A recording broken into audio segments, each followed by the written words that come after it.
Original. আমি খবর পেয়েছি তুমি অনেকক্ষণ আগে এসেছো, কিন্তু আসতে পারিনি। যেদিকে নজর না দেব সেদিকে কিছু না কিছু ত্রুটি থেকেই যাবে। সত্যি ম্যাডাম, তুমি যদি এমনি কর্মতৎপর না হতে তাহলে উজ্জ্বল কোনো দিকটাই সামলাতেই পারতো না। সামলাবে? যেটুকু বলে দেব তার বাড়তি কিছু করার বুদ্ধি তোমার বন্ধুর নেই। সমস্ত ঘর দুয়ার অগুছানো হয়েছিল। তুমিই বলো তো, অনির্বাণ সবসময় সাহেব সুবর্ণের সঙ্গে চলাফেরা করে, হতছাড়ি বাড়িতে এলে মন টিকতো? নিশ্চয়ই না। এমনিতেই তো অনির্বাণ এই বাড়িতে অনেকদিন আসে না মাসিমণি। জানি না কি অভিমানে আসে না। ছোটবেলায় যখন মিশনারি স্কুলে পড়তো তখন মাঝে মাঝে গিয়ে বাড়ি নিয়ে আসতাম, কিন্তু একটু বুঝতে শেখার পর থেকে আনতে গেলে আর আসতে চাইতো না। মাসিমণি, অনির্বাণ যখন এই বাড়িতে এসেছিল তো আমার সঙ্গে আলাপ হয়েছিল, তখন তো অনির্বাণ পাটনায় পড়াশোনা করতো, তাই না মাসিমণি? বড় হয়ে সেই একবারই এসেছিল, তাও আমি নিজে গিয়ে অনেক বলে কয়ে তারপর নিয়ে এসেছিলাম। তারপর তো এখন সরকারি চাকরি পেয়ে দিল্লিতেই আছে। এবার এসে সাত পাকের বাঁধনে আটকা পড়ে গেলে বাবাজির বারমুখী মন একেবারে ঘরমুখী হয়ে যাবে। আচ্ছা ভাই, আমি উজ্জ্বলের কাছে যাচ্ছি। উজ্জ্বল, উজ্জ্বল, উজ্জ্বল। অনির্বাণ কিসে আসবে তা জানতে পারলে ভালো হতো মাসিমণি। হতভাগার কি সে বুদ্ধি আছে? শুধু টেলিগ্রাম করে পাঠিয়েছে, আজই আসছে।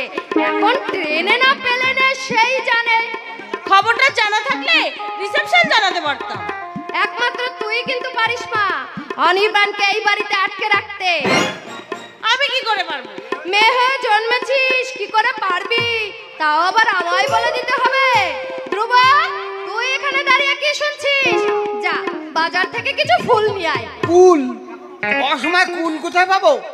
আরে কুল নয়, কুল নয়, ফুল, ফ্লাওয়ার।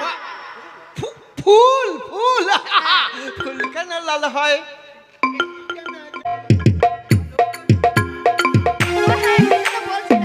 কি করে আটকে রাখবি? তোর এত রূপ যৌবন থাকতে আমাকে আবার আটকানোর পথ বলে দিতে হবে? মাসিমণি, সেজে গুজে সব সময় অনির্বাণের কাছাকাছি থাকবি। একটা কথা মনে রাখিস মা, পুরুষের মন কাজে ভোলে না, ভোলে সাজে। কিন্তু আমার সঙ্গে তো অনির্বাণ আলাপ তেমন ঘনিষ্ঠ নয় মাসিমণি, আর কোনো চিঠি পত্রেরও তো লেনদেন নেই।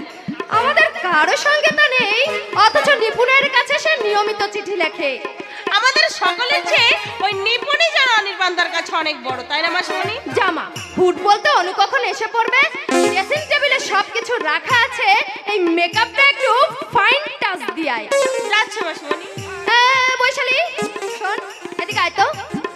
দেখ তো মা, আমার কোথাও পাকা চুল দেখা যাচ্ছে কিনা। এই তাড়াহুড়ো করে কলমটা ঠিক মতো লাগানো হয়নি।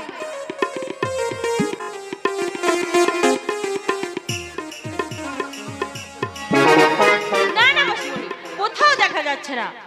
আচ্ছা মাসিমণি, অনির্বাণ যখন আসবে তুমি কিন্তু আমার একটু কাছে কাছে থাকবে। প্রথম দিন আমি কিন্তু একা থাকতে পারবো না। বৈশালীকে যদি অনুর পছন্দ হয়